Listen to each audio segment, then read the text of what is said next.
3 പുരുഷന്മാരെ ഞാൻ അറിയാതെ വീട്ടിൽ കൊണ്ടുവന്നിട്ട് എന്നെ പിടിച്ച് എന്നെ വലിച്ചു കെട്ടി കൊണ്ടുപോകാൻ ആദ്യം. അപ്പോഴാണ് ഞാൻ എൻ്റെ മോനെ അമ്മ വിളിച്ചു. നാട്ടുകാരെ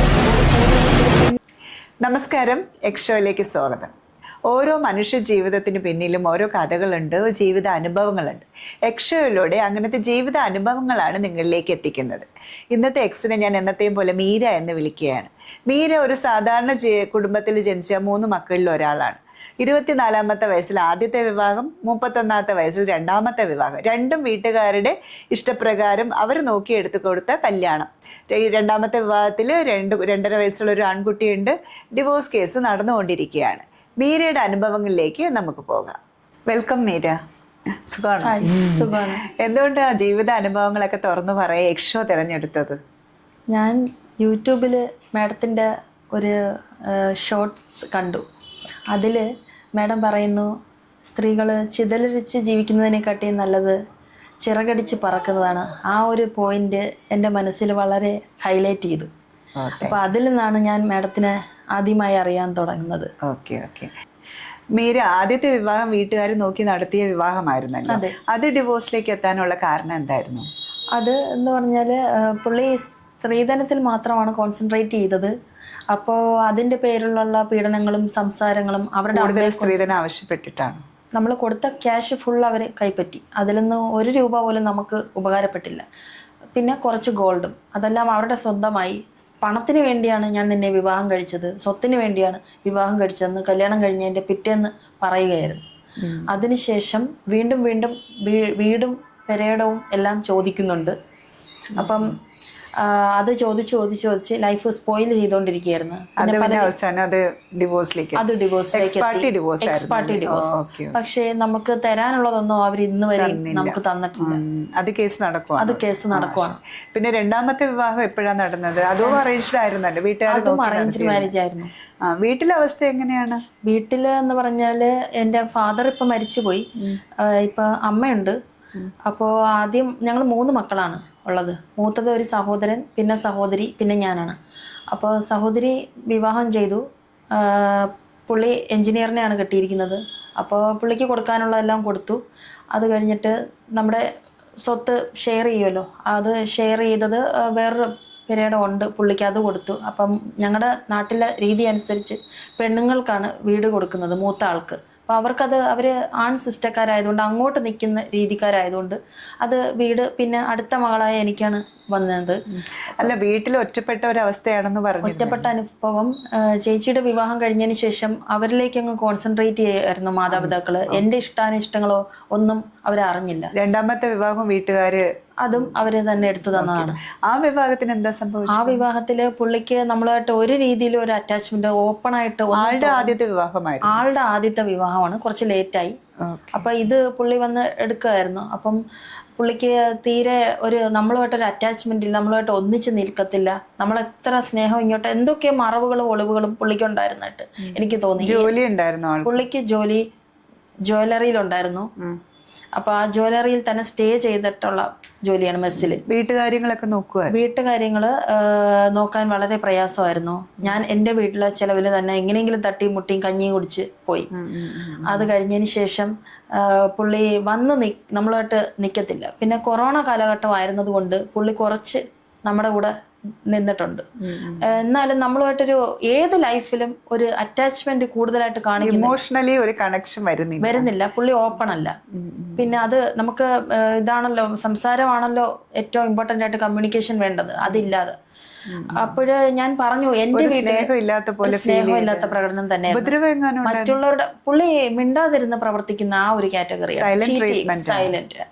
അപ്പം ഞാൻ പറഞ്ഞു, എൻ്റെ വീട്ടില് നിങ്ങളാണ് എന്നെ പിടിച്ചു ഉയർത്തേണ്ടത് എന്ന് പറഞ്ഞപ്പോൾ പുള്ളി പറഞ്ഞാൽ എനിക്കത് സാധ്യമല്ല, ഞാനല്ല പൈസ ചെലവ് ചെയ്യത്തില്ല, അതിനാൽ നീ ഇങ്ങ് സഹിച്ചു പോ എന്ന് പറഞ്ഞു.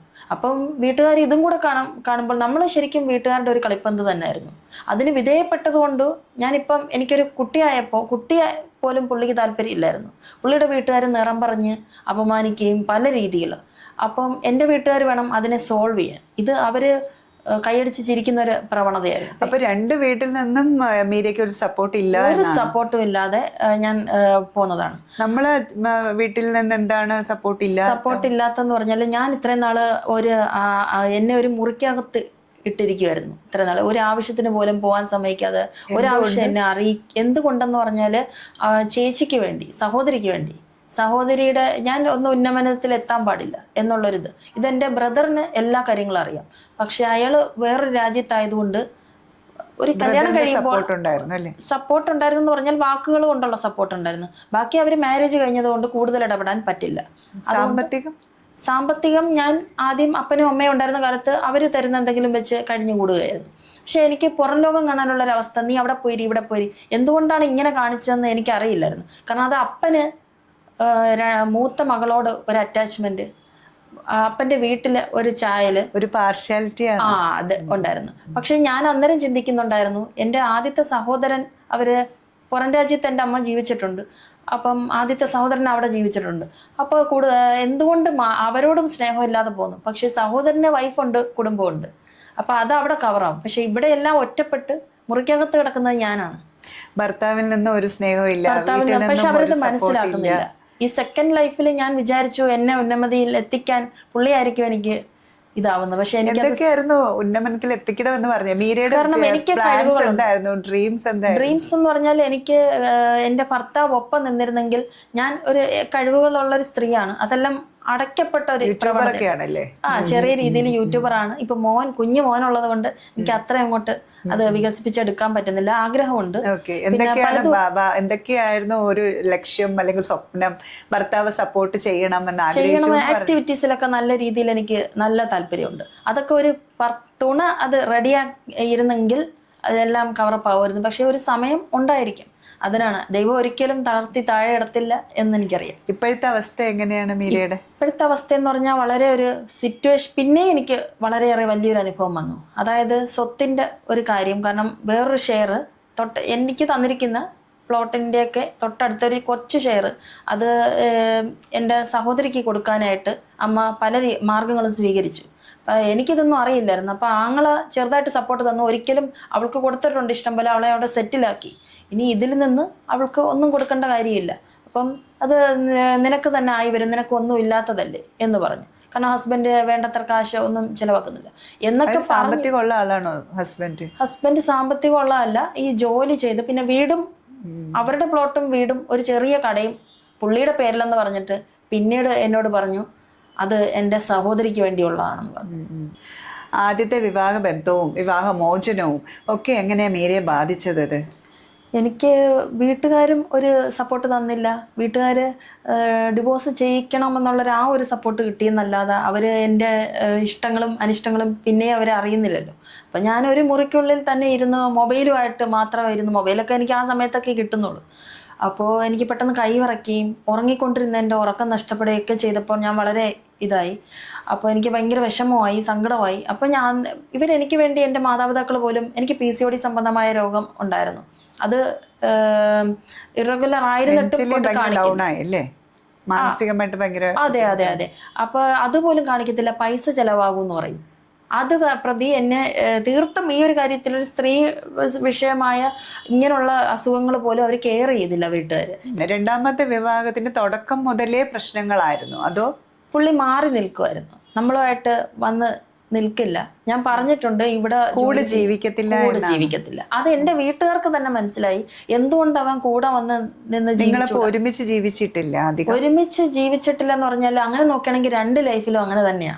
പിന്നെ ഈ കുട്ടി എന്ന് പറഞ്ഞത് സെക്കൻഡ് ലൈഫിൽ എനിക്കൊരു ഇനിയിപ്പോ ഇതാണല്ലോ ലൈഫ് എന്ന് പറഞ്ഞിട്ട് കുട്ടിക്ക് വേണ്ടി PCOD എല്ലാം കറക്റ്റ് ആക്കിയിട്ട് നാച്ചുറലി പ്രഗ്നന്റ് ആവുമായിരുന്നു. അപ്പൊ പുള്ളിക്ക് കുട്ടിയോട് ഒരു അബോർഷന്റെ കാര്യം പറഞ്ഞിട്ടുണ്ടായിരുന്നു. മോന് ശേഷം മോന്റെ 10ാം മാസത്തില് എൻ്റെ അമ്മ പോലും കുഞ്ഞിനെ നോക്കുക സപ്പോർട്ട് ചെയ്യുക ഒന്നും ചെയ്തിട്ടില്ല. സിസേറിയനായിരുന്നു മോൻ്റെത്.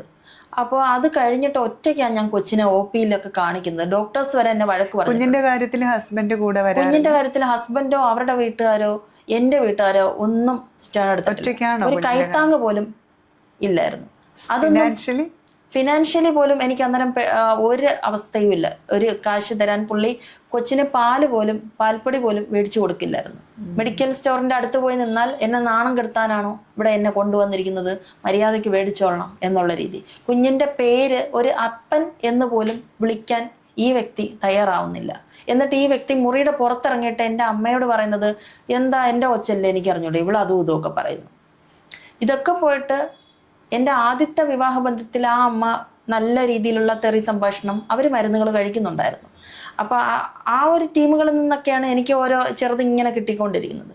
സെക്കൻഡ് ലൈഫിൽ ഇവരുടെ അമ്മയ്ക്ക് തലയ്ക്ക് സുഖമില്ലെന്ന് തന്നെ എൻ്റെ അമ്മ പറഞ്ഞതാണ് കല്യാണം ആലോചിക്കാൻ ചെന്നപ്പോൾ. ഞാൻ പറഞ്ഞു, അപ്പോൾ പിന്നെ എടുത്ത് വെക്കണോ, ഇത് അമ്മയല്ലല്ലോ ജീവിക്കുന്നത് എന്ന് പറഞ്ഞിട്ട് സഹോദരി ഡി അഡിക്ഷൻ സെന്ററിൽ കിടക്കുന്ന ഒരു ഗവൺമെൻറ് ഉദ്യോഗസ്ഥയാണ് ഈ പുള്ളിയുടെ.